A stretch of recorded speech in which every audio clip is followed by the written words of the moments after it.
Ya, insya Allah kita sudah mengumpulkan beberapa saksi dalam waktu dekat sudah mengarah kepada nama-nama tersangka. Mohon doa restunya ya.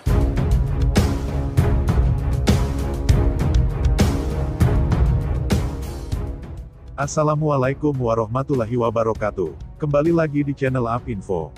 Sebelum kita ke pokok pembahasan, kami sangat berterima kasih kepada kalian yang telah mengklik video ini, yang artinya, kami yakin kalau kalian masih penasaran terkait siapa pelaku pembunuhan ibu dan anak di Subang, dan kalau begitu mari kita kawal sama-sama kasus pembunuhan Subang ini sampai terungkap.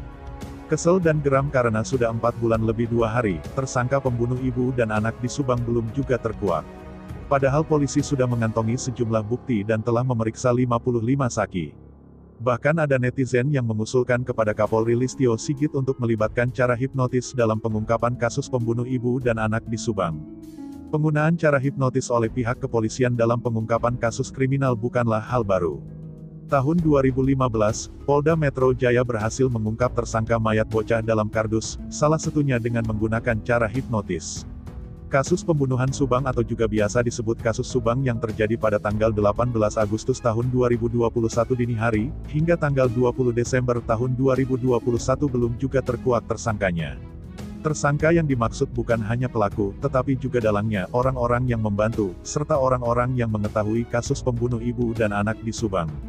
Berlarut-larutnya pengungkapan kasus pembunuh ibu dan anak di Subang, menimbulkan kekhawatiran sejumlah netizen bahwa kasus ini akan berujung dipetieskan alias berakhir tidak jelas. Endingnya dipetieskan, tutur @sunmeikuo 123. Semoga kasus Subang jangan sampai dipetieskan lalu membeku begitu saja, ujar @i_n2n. Kasus yang bikin greget, papar @susi.ani. Lama-lama kasusnya jadi gak jelas katanya polisi sudah kantongi pelakunya tapi kenapa sampai sekarang tidak diumumkan, ujar @srinengwati. Kalau kasus seperti ini menimpa orang hebat, apakah bakal lama juga terungkapnya? Tanya netizen. Sampai hari ini belum terungkap, begitu menyedihkan ya mas, ujar @rahmaliadanes. Menjawab kekhawatiran sejumlah netizen kasus pembunuhan Subang akan berakhir tidak jelas dan dipetieskan, ada salah seorang netizen yang mengusulkan agar polisi melibatkan artis Uya Kuya. Uya Kuya dikenal sebagai artis yang memiliki kemampuan hipnotis dalam acara Rumah Uya Kuya. Netizen mengusulkan agar polisi melibatkan Uya Kuya untuk melakukan hipnotis terhadap para saksi kasus pembunuhan Subang, agar mereka bisa berkata jujur, dengan demikian kasus akan pembunuhan akan segera terungkap. Seandainya aja Mas Uya Kuya bisa menghipnotis para saksi agar bisa berkata jujur mungkin kita sudah bisa tahu siapa pelakunya, ujar @ica_Yuliani 02. Usulan melibatkan Uya Kuya di kasus pembunuhan Subang tersebut diamini netizen lainnya. Rupanya usulan melibatkan Uya Kuya untuk menghipnotis tersangka dalam pengungkapan kasus pembunuh ibu dan anak di Subang, masih banyak yang mendukungnya sampai sekarang. Hal itu juga seperti dalam cuitan Denny Rangga dalam Twitternya @danijawara yang meminta kepada Kapolri Listio Sigit agar tim penyidik menggunakan hipnotis kepada para saksi kasus pembunuh ibu dan anak di Subang, seperti yang dilakukan Uya Kuya. Bahkan dalam cuitannya tersebut, Denny menulis mention kepada @listio sigit TP juga kepada @difumas_Polri, serta Kapolda Jabar @humaspolda JBR. Penggunaan metode hipnotis dalam pengungkapan kasus kriminal di Indonesia, bukanlah hal yang baru dan pertama.